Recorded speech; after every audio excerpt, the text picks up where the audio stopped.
ಕೊನೆಗೆ ಮೈಸೂರಿಗೆ ಜನವರಿ 8ನೇ ತಾರೀಕಿಗೆ ನನ್ನ ಪತಿ ಬೊಮ್ಮತ್ತಿಯಲ್ಲಿರುವ ಉಡುಪರಿಗೆ ಫೋನ್ ಮಾಡಿ ನಾವು ಈ ಊರು ಬಿಟ್ಟು ಮೈಸೂರಿಗೆ ನಾಡಿದ್ದು 15ನೇ ತಾರೀಕಿಗೆ ಹೋಗಬೇಕೆಂದಿದ್ದೇವೆ ಎಂದು ತಿಳಿಸಿದರು. ಅದಕ್ಕೆ ಉಡುಪರು, ನಾನು ನನ್ನ ಕಾರಿನಲ್ಲಿ ಮತ್ತು ಬೇರೊಂದು ದೊಡ್ಡ ಟ್ರಕ್ಕಿನಲ್ಲಿ ನಿಮ್ಮ ಸಾಮಾನುಗಳನ್ನು ಸಾಗಿಸಿಕೊಡುತ್ತೇನೆ, ಹಾಗಾಗಿ ನೀವು ಬೇರೆ ಯಾರಿಗೂ ಹೇಳಬೇಕಾಗಿಲ್ಲ ಎಂದು ಹೇಳಿದರು. ಉಡುಪರ ತಂಗಿ ಮನೆ ಮೈಸೂರಿನ ಮಾನಸ ಗಂಗೋತ್ರಿ ಹತ್ತಿರ ಇತ್ತು. 9ನೇ ತಾರೀಕಿಗೆ ನಮ್ಮ ಬಳಿ ಇರುವ ಪುಸ್ತಕಗಳನ್ನು ಬಾಕ್ಸ್ಗಳಲ್ಲಿ ಹಾಕಿ ಬಿಗಿಯಾಗಿ ಕಟ್ಟಲು ಒಬ್ಬ ಕೆಲಸಗಾರನನ್ನು ಕರೆದಿದ್ದೆವು. ಅವನು ಪುಸ್ತಕಗಳನ್ನೆಲ್ಲ ಚೆನ್ನಾಗಿ ಕಟ್ಟಿಕೊಟ್ಟ. ಕೆಲವು ಪುಸ್ತಕಗಳು ಮುದ್ರಣಾಲಯದಿಂದ ಬಂದ ಪೆಟ್ಟಿಗೆಗಳೇ ಅಲ್ಲಿ ಇದ್ದುವು.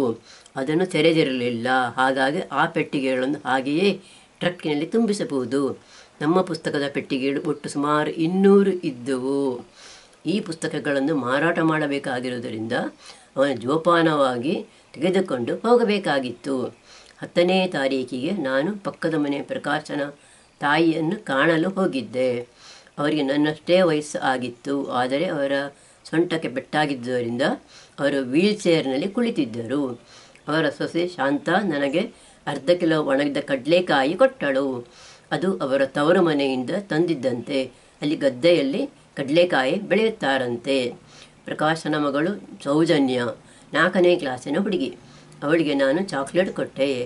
ಆಮೇಲೆ ನಾನು ಪ್ರಕಾಶನ ತಾಯಿಗೆ ನಮಸ್ಕರಿಸಿ ಅಲ್ಲಿಂದ ಹೊರಟೆ. ಶಾಂತ ನನಗೆ ಅರಿಶಿನ ಕುಂಕುಮ ಮತ್ತು ಗುಲಾಬಿ ಹೂ ಕೊಟ್ಟಳು. ಮುಂಗರವಳ್ಳಿಗೆ ಹೋದುದು. 11ನೇ ತಾರೀಕಿಗೆ ನಾವು ಮೊದಲಿದ್ದ ಮುಂಗರವಳ್ಳಿಗೆ ಆಟೋ ರಿಕ್ಷಾದಲ್ಲಿ ಹೋದೆವು. ಅಲ್ಲಿ ಸತ್ಯನಾರಾಯಣ ಭಟ್ಟರ ತಾಯಿ, ಲಲಿತಕ್ಕ, ಅರ್ಚನಾ, ಕಿರಣ್ ಮತ್ತು ಅವರ ಮಗ ಇದ್ದರು. ಅವರ ಹತ್ತಿರ ನಾವು ಮಲೆನಾಡು ಬಿಟ್ಟು ಮೈಸೂರಿಗೆ ಹೋಗುವುದಾಗಿ ಹೇಳಿದೆವು. ಅರ್ಚನಾಳ ಮಗನಿಗೆ ನಾನು ಚಾಕ್ಲೇಟ್ ಕೊಟ್ಟೆ. ಲಲಿತಕ್ಕನಿಗೆ ನಾವು ಸಾಗರದಲ್ಲಿ ಕೊಂಡುಕೊಂಡಿದ್ದ ಬಾಳೆಕಾಯಿ ಚಿಪ್ಸು ಮತ್ತು ಶಾಂತ ನನಗೆ ಕೊಟ್ಟಿದ್ದ ಕಡಲೆಕಾಯಿಯಲ್ಲಿ ಸ್ವಲ್ಪ ಕೊಟ್ಟೆ. ಸತ್ಯನಾರಾಯಣ ಭಟ್ಟರ ಅಮ್ಮನಿಗೆ ನಾನು ಸೀರೆ, ಕಿತ್ತಲೆ ಹಣ್ಣು ಮತ್ತು ಮುಸುಂಬಿಗಳನ್ನು ಕೊಟ್ಟು ನಮಸ್ಕಾರ ಮಾಡಿದೆ. ಲಲಿತಕ್ಕ ನನಗೆ ಸೀರೆ, ಅರಿಶಿನ ಕುಂಕುಮ ಕೊಟ್ಟಳು. ನೀವು ಮೈಸೂರಿಗೆ ಬನ್ನಿ ಎಂದು ಅವರಿಗೆ ಹೇಳಿದೆ. ಅಲ್ಲಿಂದ ನಾವು ವಸಂತರಾವ್ ಅವರ ಮನೆಗೆ ಹೋದೆವು ಮತ್ತು ನಾವು ಮೈಸೂರಿಗೆ ಹೋಗುವ ಸುದ್ದಿ ತಿಳಿಸಿದೆವು. ನನ್ನ ಪತಿ ಅವರಿಗೆ ತಾವು ಬರೆದ ಇತ್ತೀಚೆಗಿನ ಕೆಲವು ಪುಸ್ತಕವನ್ನು ಕೊಟ್ಟು ನೀವು ಮೈಸೂರಿಗೆ ಬಂದಾಗ ನಮ್ಮ ಮನೆಗೆ ಬನ್ನಿ ಎಂದು ಹೇಳಿದರು.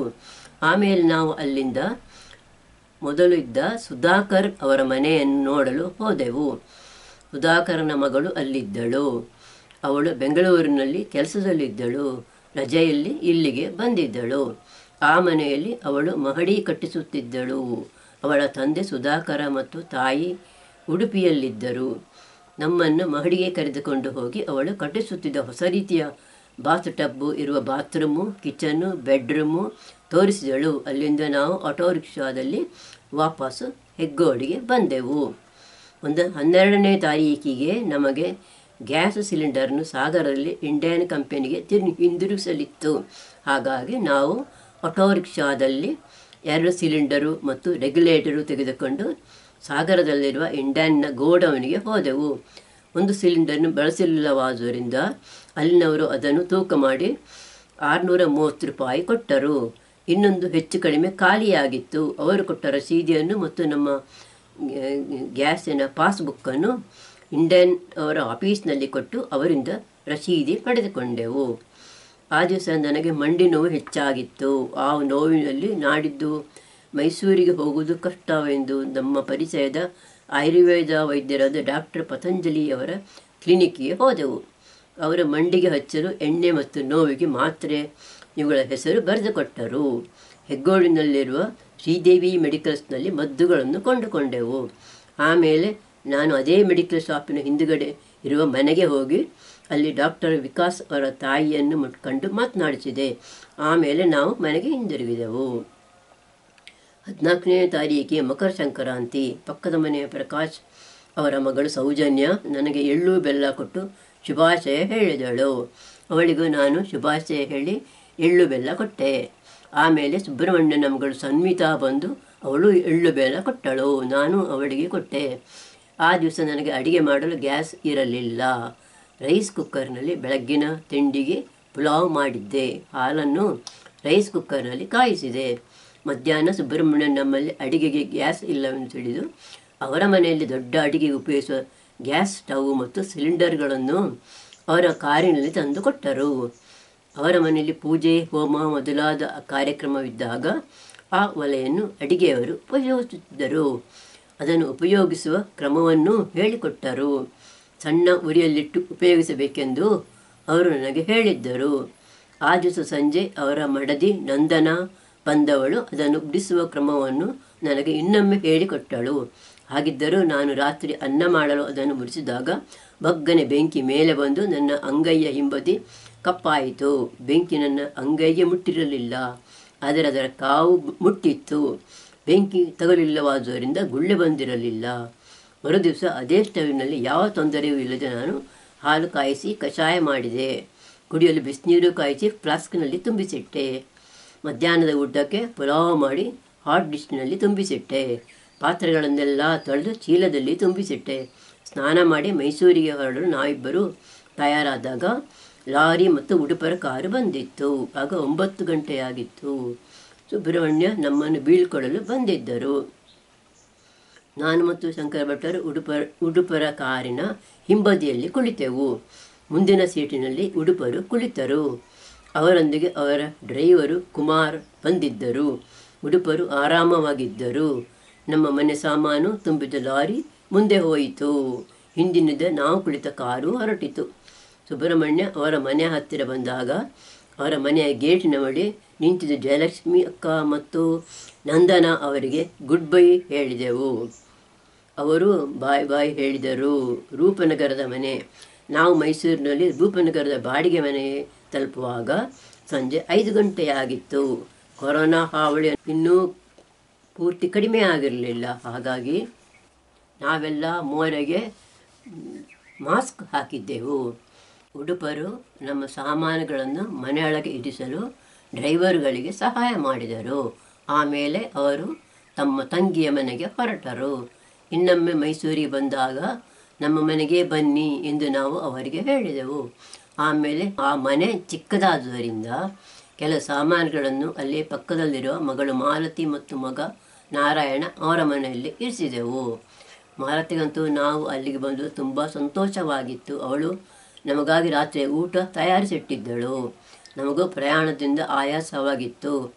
ನಾರಾಯಣ ಮತ್ತು ಮಾಲತಿ ಸೇರಿ ನಮಗೆ ಸಾಮಾನುಗಳನ್ನು ಜೋಡಿಸಿಡಲು ಸಹಾಯ ಮಾಡಿದರು. ಆಮೇಲೆ ನಾವು ಎದುರುಗಡೆ ಇರುವ ಮಾಲತಿಯ ಮನೆಗೆ ಹೋಗಿ ಊಟ ಮಾಡಿದೆವು. ಮಾರನೇ ದಿವಸ ನಾವು ಎಂದಿನಂತೆ 4 ಗಂಟೆಗೆ ಎದ್ದೆವು.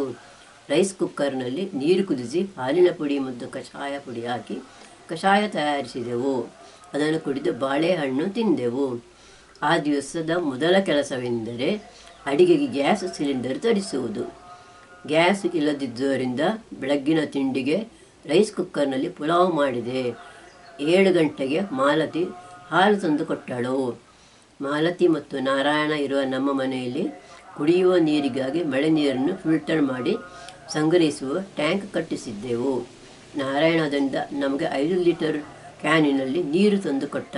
ಆಮೇಲೆ ನಾವು ಆಟೋ ರಿಕ್ಷಾದಲ್ಲಿ ಹತ್ತಿರದ ಬೊಗಾದಿಯಲ್ಲಿರುವ ಇಂಡಿಯನ್ ಗ್ಯಾಸ್ ಏಜೆನ್ಸಿಗೆ ಹೋದೆವು. ಅವರ ಆಫೀಸ್ನಲ್ಲಿ ಸಾಗರದಿಂದ ತಂದ ಕಾಗದ ರಸೀದಿಯನ್ನು ಕೊಟ್ಟೆವು.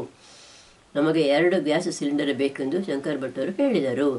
ಏಜೆನ್ಸಿಯವರು ಹೇಳಿದಂತೆ 2 ಸಿಲಿಂಡರ್ ಮತ್ತು ರೆಗ್ಯುಲೇಟರಿಗೆ 2260 ರೂಪಾಯಿ ಅಡ್ವಾನ್ಸು ಕೊಟ್ಟರು. ಮರುದಿನ ಭಾನುವಾರವಾಗಿತ್ತು. ಹಾಗಾಗಿ ಸೋಮವಾರ ಸಿಲಿಂಡರನ್ನು ನಿಮ್ಮ ಮನೆಗೆ ತರುತ್ತಾರೆ ಎಂದು ಹೇಳಿದರು. ಅಲ್ಲಿಂದ ನಾವು ಬೊಗಾದಿಯಲ್ಲಿ ಸ್ವಲ್ಪ ತರಕಾರಿ ಮತ್ತು ಹಣ್ಣುಗಳನ್ನು ಕೊಂಡುಕೊಂಡು ಮನೆಗೆ ಹಿಂದಿರುಗಿದೆವು. ಆ ದಿವಸ ಮಧ್ಯಾಹ್ನ ಮತ್ತು ರಾತ್ರಿ ನಾವು ಮಾಲತಿಯ ಮನೆಯಲ್ಲೇ ಊಟ ಮಾಡಿದೆವು. 17ನೇ ತಾರೀಕಿಗೆ ಟಾಟಾ ಸ್ಕೈಗೆ ಫೋನ್ ಮಾಡಿ ನಮ್ಮ ಮನೆಯಲ್ಲಿ TV ಕನೆಕ್ಷನ್ ಸಿಗುವಂತೆ ಮಾಡಲು ಹೇಳಿದೆವು. ನಮ್ಮ ಹತ್ತಿರ 2 ಡಿಶ್ಗಳಿದ್ದವು. ಟಾಟಾ ಸ್ಕೈಯವರು ಕೊಡುವ TV ಚಾನಲ್ಗಳನ್ನು ನೋಡಲು 1 ಡಿಶ್ ಮತ್ತು DTHನಲ್ಲಿ ಸಿಗುವ ರಾಗಮ್ ರೇಡಿಯೋ ಚಾನಲನ್ನು ಪಡೆಯಲು ಇನ್ನೊಂದು ಡಿಶ್. ರಾಗಮ್ನಲ್ಲಿ 24 ಗಂಟೆಗಳು ಶಾಸ್ತ್ರೀಯ ಸಂಗೀತವನ್ನು ಕೇಳಬಹುದು. 1 ಗಂಟೆ ಕರ್ನಾಟಕ ಸಂಗೀತ ಮತ್ತು 1 ಗಂಟೆ ಹಿಂದೂಸ್ತಾನಿ ಸಂಗೀತ. ಹೀಗೆ ಇಡೀ ದಿವಸ ಶಾಸ್ತ್ರೀಯ ಸಂಗೀತ ಕಾರ್ಯಕ್ರಮಗಳನ್ನು ರಾಗಮ್ ಚಾನಲ್ನಲ್ಲಿ ಕೇಳಬಹುದು. ಟಾಟಾ ಸ್ಕೈಯವರು ಅವತ್ತು ಸಂಜೆ ಬಂದು 2 ಡಿಶ್ಗಳನ್ನು ಹಾಕಿ TVಗೆ ಕನೆಕ್ಷನ್ ಕೊಟ್ಟರು. ಆಮೇಲೆ ಹೆಗ್ಗೋಡಿನಲ್ಲಿದ್ದಾಗ ನನ್ನ ಅಂಗೈಯ ಹಿಂಬದಿ ಸುಟ್ಟು ಕಪ್ಪಾದುದಕ್ಕೆ ಇಲ್ಲಿ ನಮ್ಮ ಮನೆಯ ಹತ್ತಿರ ಇರುವ ಡಾಕ್ಟರ್ VR ಭಟ್ಟರ ಮನೆಗೆ ಹೋದೆವು. ಅವರು ಆಯುರ್ವೇದದ ಮದ್ದು ಕೊಡುತ್ತಾರೆ. ನನ್ನ ಕೈಯನ್ನು ನೋಡಿ ಅವರು ಅದಕ್ಕೆ ಹಚ್ಚಲು ರಕ್ತತಿಕ್ತಕ ಗ್ರಹತ ಎಂಬ ಮದ್ದನ್ನು ಕೊಟ್ಟರು. ಅದನ್ನು ಹಚ್ಚಿ 1 ವಾರದಲ್ಲಿ ಕಪ್ಪಾಗಿದ್ದ ನನ್ನ ಅಂಗೈಯ ಹಿಂಬದಿ ಮೊದಲಿನಂತೆ ಆಯಿತು. ನನ್ನ ಮಂಡಿ ನೋವಿಗೆ ಅವರು ಕ್ಷೀರಬಲ ಕ್ಯಾಪ್ಸೂಲ್ ಕೊಟ್ಟಿದ್ದರು. ಆದರೆ ಅದರಿಂದ ಮಂಡಿ ನೋವು ಕಡಿಮೆಯಾಗಲಿಲ್ಲ.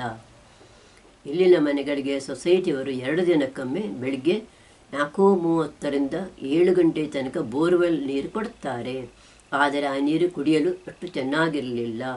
ಹಾಗಾಗಿ ನಾವು ಮಳೆ ನೀರಿನ ಸಂಗ್ರಹಕ್ಕಾಗಿ ಒಂದು ಟ್ಯಾಂಕ್ ಕೊಂಡುಕೊಂಡು ಅದಕ್ಕೆ ಫಿಲ್ಟರು ಅಳವಡಿಸಿದೆವು.